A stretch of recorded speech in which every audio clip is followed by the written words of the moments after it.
Hello students, आज हम लोग करंट इलेक्ट्रिसिटी का पार्ट 3 करते हैं। पार्ट 1 और 2 में मैंने इसके कुछ कॉन्सेप्ट्स ऑलरेडी आपको बता दिए और पार्ट 3 में इसके बचे कुछ पार्ट्स और कवर करते हैं। तो सबसे पहले आज मैं आप लोगों को क्या बताऊंगा।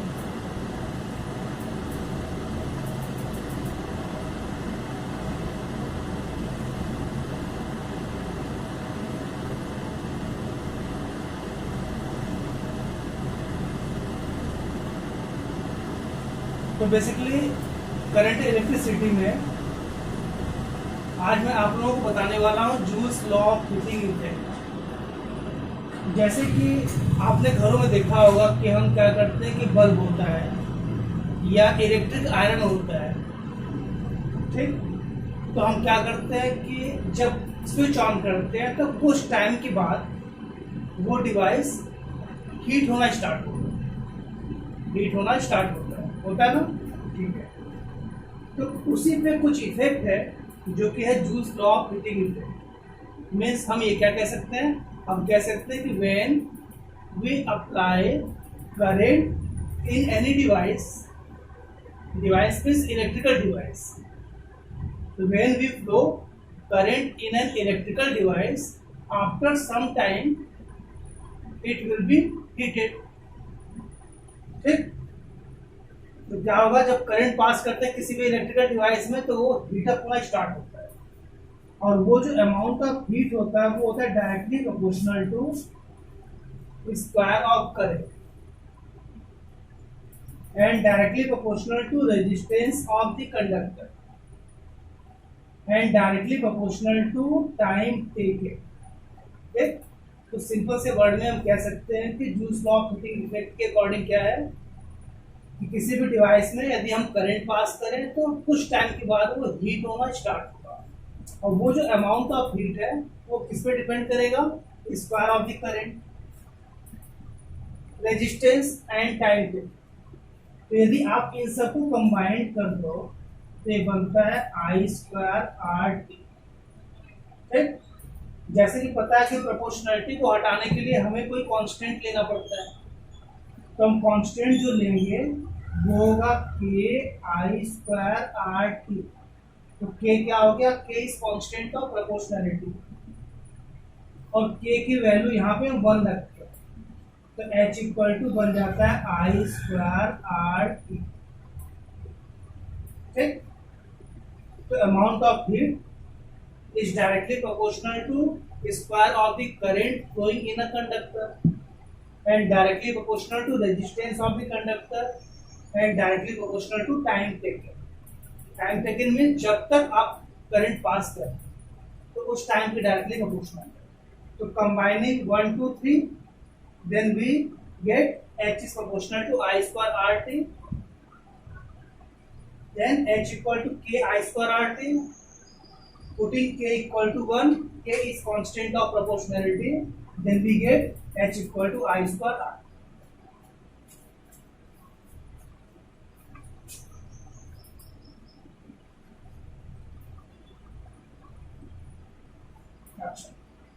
So this is formula number 1. Second is आपको पता है V is equal to IR. This is Ohm's law. तो V equal to IR यदि हम यहाँ पुट करें तो ये बनता है H equal to I into I R T, ठीक। आई स्क्वायर, तो आई स्क्वायर को ब्रेक किया आई इंटू आर, तो आई इंटू आर क्या हो गया V, तो therefore H equal to V I, तो formula number 2। Since current is equal to charge upon time then charge equal to current into time, तो current into time को हम क्या पुट कर सकते हैं, Q, then we get H equal to Q into V, so this is formula number 3, okay। next formula I equal to V upon R, I equal to V upon R. तो क्या बन जाएगा, यहाँ से आप ले लो, तो एच इक्वल टू आई की जगह हो गया V square upon R square into R T.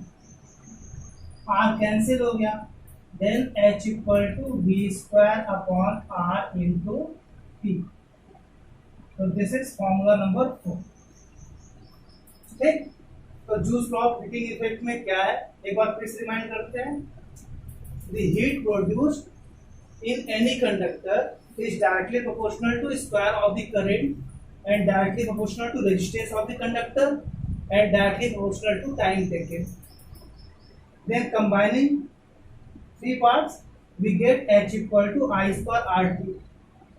फिर ओम्स लॉ फॉलो करके हमने एक फॉर्मूला बनाया H equal to VIT। ठीक, since I equal to Q upon T, तो यहाँ से हमने फॉर्मूला और कंसीडर किया H equal to QV and I equal to V upon R हमने पुट किया, तो उससे H equal to V square upon R T आ गया। तो टोटल फॉर्मूलेस कितने हो गए हीट के, 4। अच्छा यदि मैं पूछ दूं कि SI unit of heat, what is the SI unit of heat, तो SI unit of heat is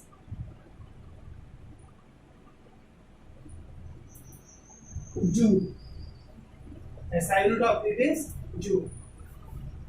1 calorie is equal to 4.18 joule. This is relation between calorie and joule. Okay, so calorie is CGS unit of heat and joule is SI unit of heat. Okay, अच्छा तो ये हमने किया Joule's law of heating effect. Next part है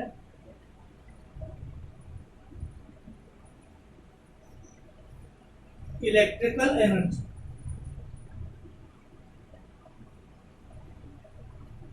electrical energy, तो electrical energy is the ability, electrical energy is the ability to do electric work in a circuit. ठीक, तो क्या हो गया, electrical energy is the ability to do electric work. ठीक, और इसको डिनोट करते हैं W से।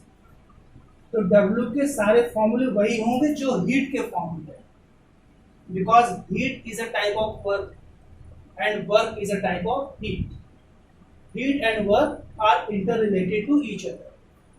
तो फॉर्मूला क्या होगा इलेक्ट्रिकल एनर्जी का, वही जो हीट के होता है। तो W equal to I square R T. Next W equal to V square upon R T. Next W equal to V into Q.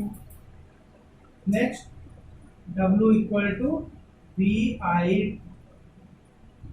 तो टोटल फॉर्मूलेस कितने हैं, इसके भी 4 ही फॉर्मूलेस हैं।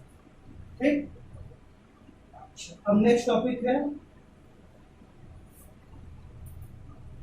Commercial unit of electrical energy.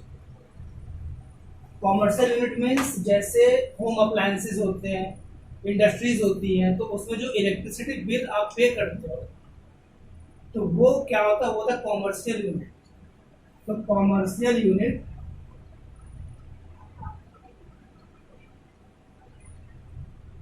commercial unit of electrical energy।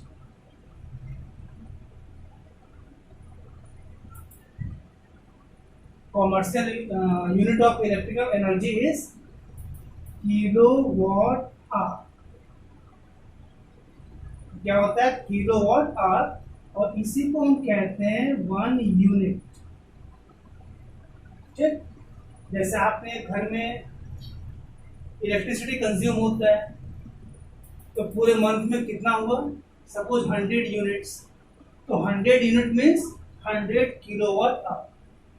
ठीक, means 1 unit is equal to 1 kilowatt our.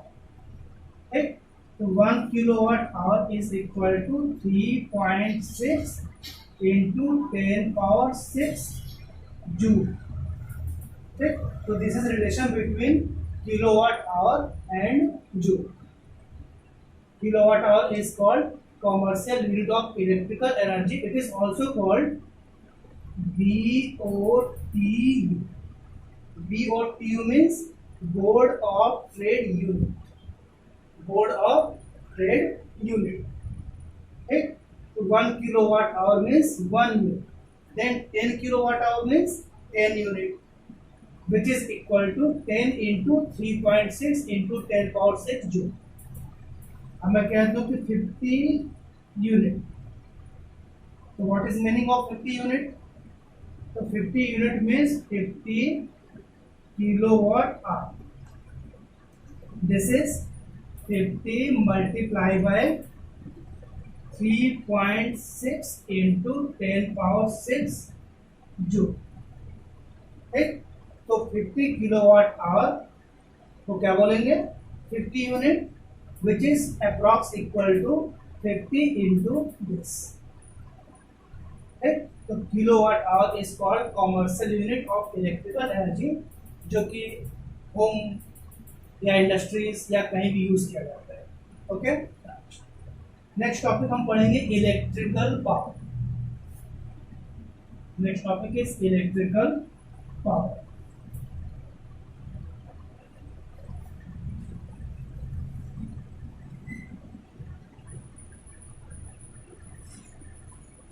Electric power is basically rate of doing electric work.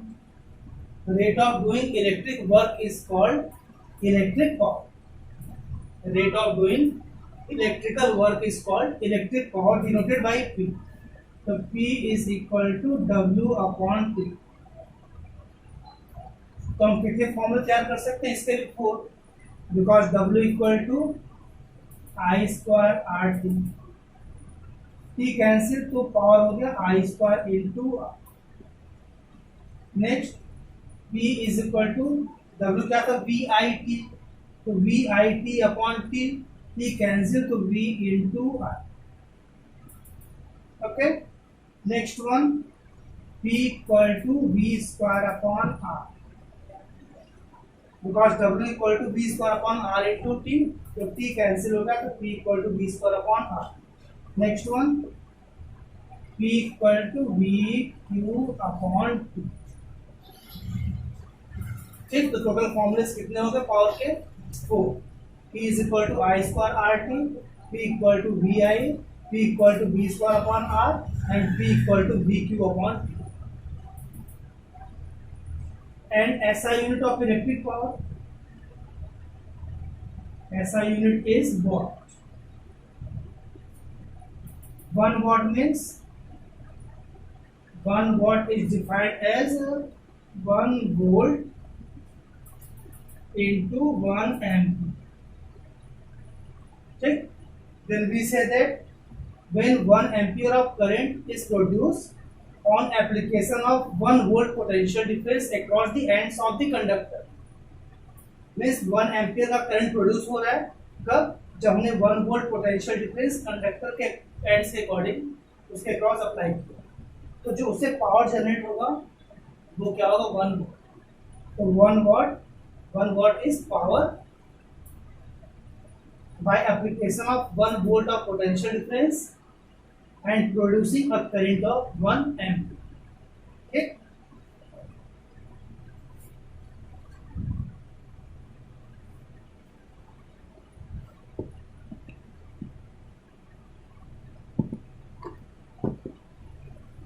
अच्छा, अब current electricity का एक पार्ट हमारा ये फिनिश हो गया. ठीक. अब करंट इलेक्ट्रिसिटी का जो मेन पार्ट है उस पर आते हैं. तो वो होता है आपको Kirchhoff's rule. Kirchhoff's rule. Kirchhoff's rule. Kirchhoff's rule क्या है? बेसिकली किरचॉफ्स के 2 रूल्स.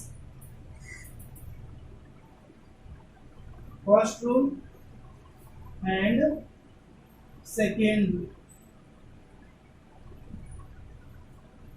अच्छा, बेसिकली फर्स्ट रूल को हम कहते हैं जंक्शन लॉ या फिर करंट लॉ. क्या बताया मैंने? Kirchhoff's first rule is known as junction law और करेंट लॉ। सेकेंड लॉ, जो सेकेंड लॉ होता है उसको क्या कहते हैं, उसको वोल्टेज लॉ कहते हैं या फिर लूप लॉ। तो Kirchhoff first rule is known as junction law और current law and second rule is known as voltage law और loop law. Loop law LOO, ठीक। अच्छा, तो इसका फर्स्ट पॉइंट है, it is based on the conservation of charge. It is based on the conservation of charge.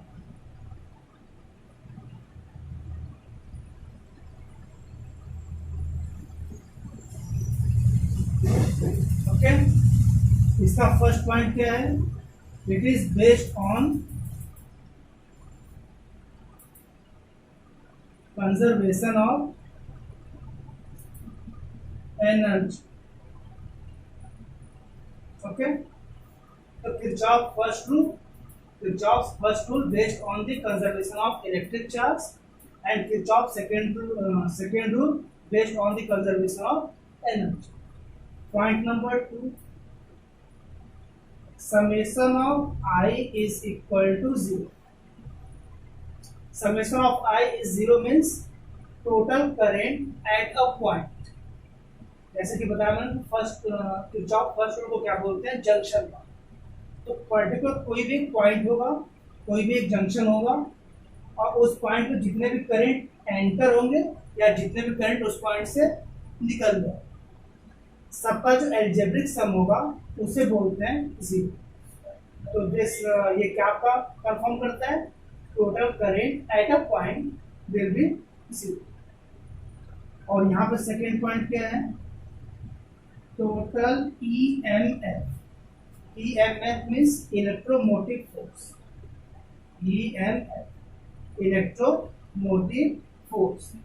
It is the potential difference. It is the potential difference between two terminals of cell when no current is drawn from the circuit. Means circuit से current flow ना हो तो दोनों terminal के बीच का जो potential difference होगा उसे बोलते हैं इलेक्ट्रोमोटिव फोर्स। तो this is equal to summation of IR। तो किरचॉफ का फर्स्ट रूल क्या है, टोटल करंट विल बी 0। और सेकेंड रूल क्या है, total EMF is equal to total potential difference. Potential difference क्यों, because IR equal to V by Ohm's law. अच्छा,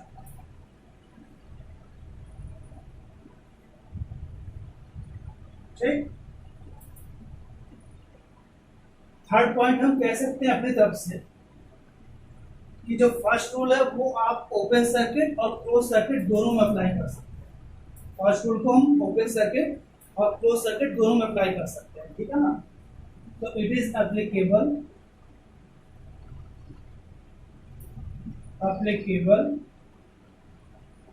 in open और closed circuit, but it is applied only in closed circuit. Only in closed circuit, ठीक है। तो एक बार फिर discuss करते हैं। तो किरचॉफ्स के 2 रूल्स है, first rule and second rule. First rule को हम बोलते हैं जंक्शन लॉ या फिर करंट लॉ।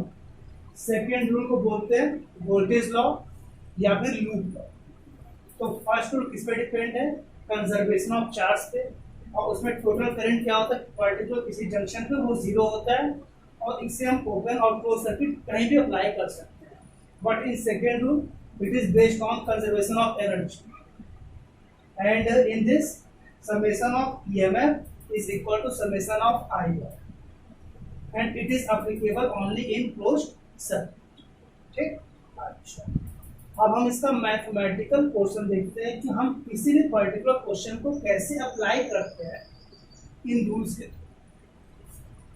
तो फर्स्ट ऑफ ऑल मैं आपको बताता हूँ कि किरचॉफ का फर्स्ट रूल कैसे अप्लाई किया जाता है। किरचॉफ फर्स्ट रूल को हम कैसे अप्लाई करते हैं। ठीक,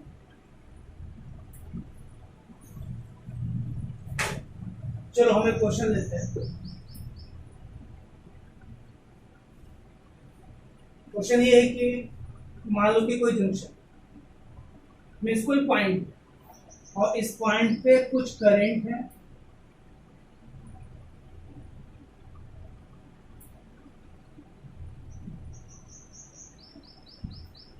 ठीक, दिस इज जंक्शन, और इस पॉइंट पे कुछ करंट आ रहे हैं और कुछ करंट जा रहे हैं। ठीक, तो suppose this is I1, I2, I3, I4 and I5। ठीक, तो टोटल नंबर ऑफ करंट्स हमने कितने लिए? 5।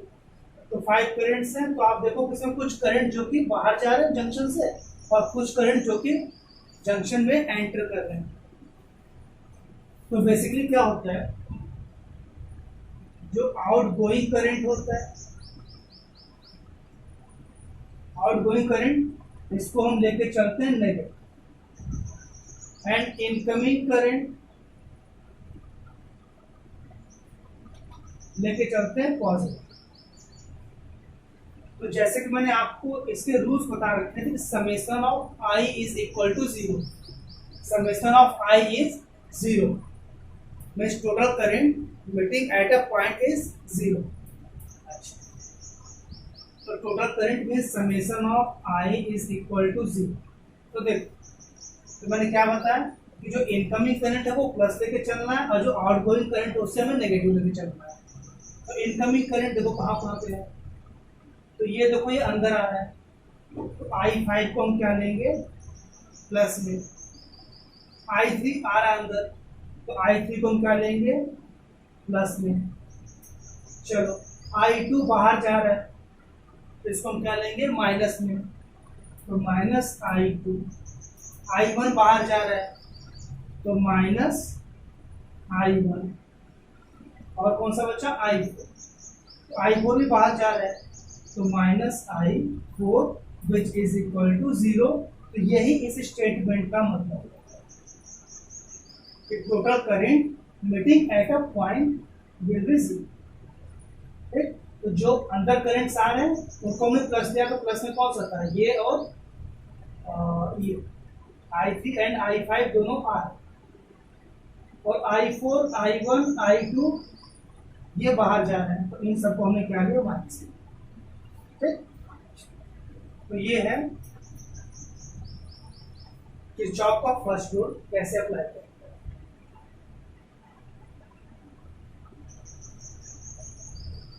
हम चलते सेकेंड रूल।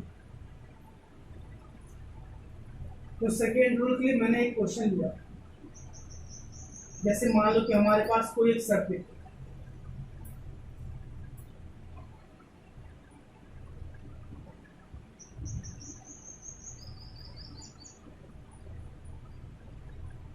मुझे बना लेते हैं अपना।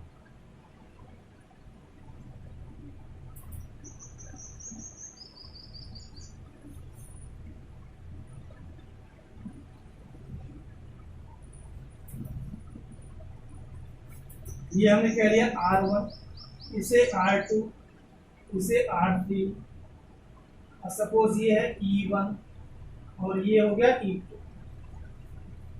ठीक, नाम दे दो कुछ A, B, C, D, E, F। ठीक, तो किरचॉफ सेकेंड रूल का दूसरा नाम क्या बताया था? Loop law. Loop law. तो हम बेसिकली क्या करते हैं कि हम पहले करंट को देखते हैं। तो देखो यहाँ पे पॉजिटिव टर्मिनल है और ये नेगेटिव टर्मिनल है, तो प्लस से करंट हम निकालें, तो यहाँ से करंट निकल गया सपोज I1, और यहाँ से करंट कुछ इधर जा रहा है, तो ये करंट हो गया I2। करंट हमेशा पॉजिटिव टर्मिनल से निकलता है, तो करंट I1 निकला और एक करंट I2 निकलता है।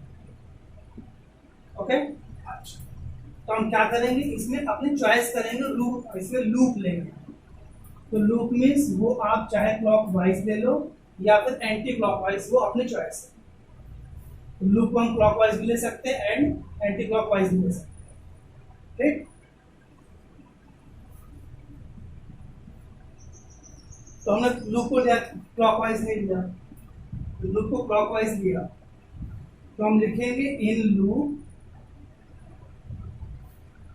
Loop A B C D A. कहने का मतलब जहां से आप स्टार्ट करोगे उसे घुमा के फिर वहीं पे लेके आना है। ठीक, तो हम लिखेंगे क्या,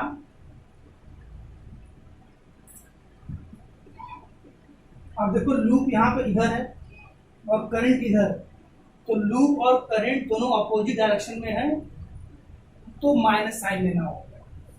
तो हम लिखेंगे -I1 इंटू R। तो क्या बताया,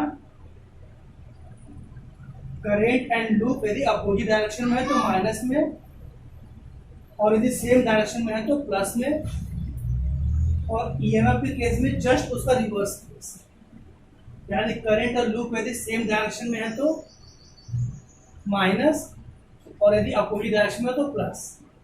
ठीक है ना, तो एक बार फिर रिपीट करता हूँ, current and resistance in case of resistor, current and loop are in same direction तो positive, opposite direction then negative, and in case of EMF इस रूल को हम रिवर्स कर देंगे। ठीक, अच्छा इसका जो नेक्स्ट पार्ट है इसे क्वेश्चन को मैं आगे आपको डिक्टेट करूंगा, तो अभी मैं इस पर स्टॉप करता हूँ। ठीक है ना, फिर आपकी नेक्स्ट वीडियो में, और आप लोगों को अच्छा लगे तो प्लीज आप सब्सक्राइब एंड शेयर जरूर करें। Okay, thank you so much.